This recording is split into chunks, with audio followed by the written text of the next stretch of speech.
There is an unfortunate tendency in Christian circles to downplay the importance of the Old Testament.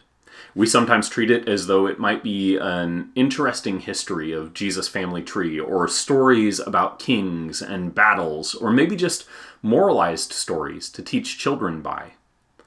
The truth, however, is that the Old Testament is foundational to our understanding of a number of core truths about everything. There is a God who is intimately involved in the story of humanity. Human beings have been, by and large, chosen to live outside of the goodwill that God has for them. God's plan for salvation involves a chosen people who would live in relationship with Him through a covenant, facilitated by a law, and a series of individuals who would call remembrance to both the specifics of that law and the heart of the God who had given that law. And the people would fail to live into their end of the covenant repeatedly. But God in His mercy restores the relationship over and over and over again until God's ultimate plan, a suffering servant, a son of man, the Son of the Most High Himself, would enter the world for the healing of all things. Taken in whole, the Old Testament paints a clear image of a righteous God who, out of a mercy beyond the understanding of humanity, desires the greatest good, not just for a select few, but for all.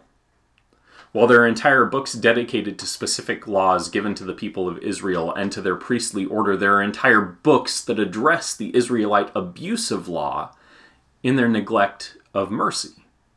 And so in Matthew chapter 5, starting in verse 17, where we read Jesus' words, we have to have all of that as background. He says this, "Do not think that I have come to abolish the law or the prophets. I have not come to abolish them, but to fulfill them. For truly I say to you, until heaven and earth pass away, not an iota, not a dot will pass from the law, until all is accomplished.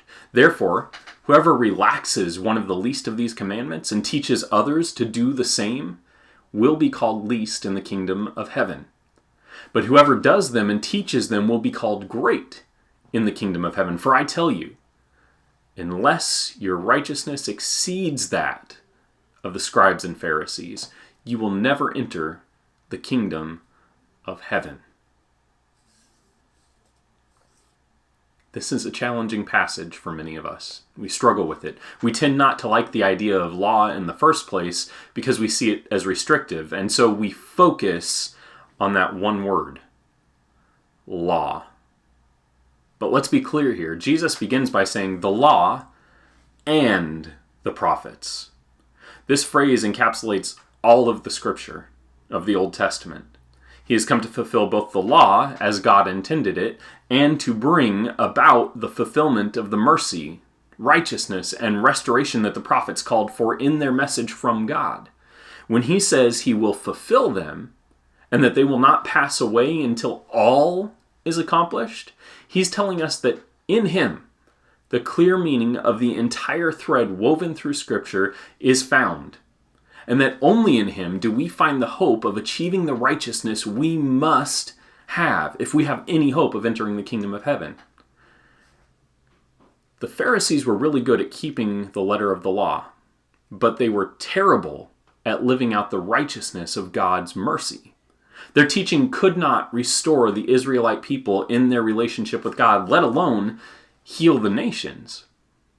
Only Jesus could balance both the law and the prophets, and so accomplish the work of salvation which had been promised by God.